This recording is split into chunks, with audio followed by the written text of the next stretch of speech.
So again, edit checks.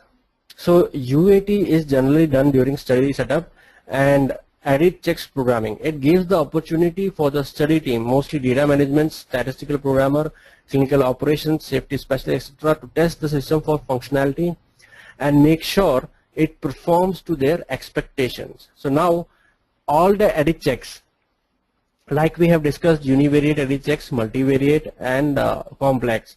So now we need to program these checks in the system. So the system should be able to understand these checks properly so that it can give you a discrepancy.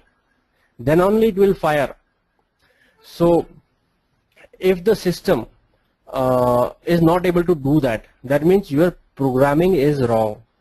So to check whether you have programmed correctly, we do a UAT, that is user acceptance testing, whether everything programmed or done is according to our required results.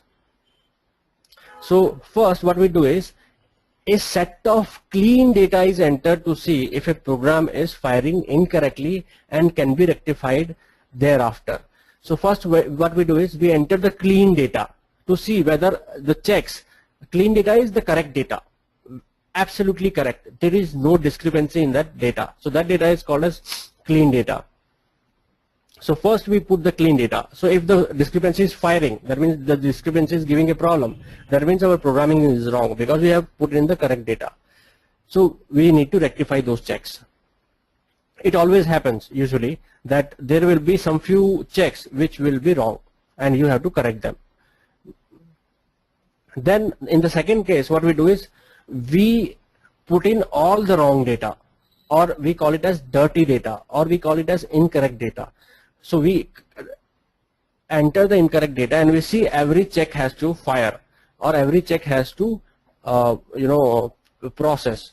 So if every check is not processing and we are not getting the required results, we need to modify accordingly.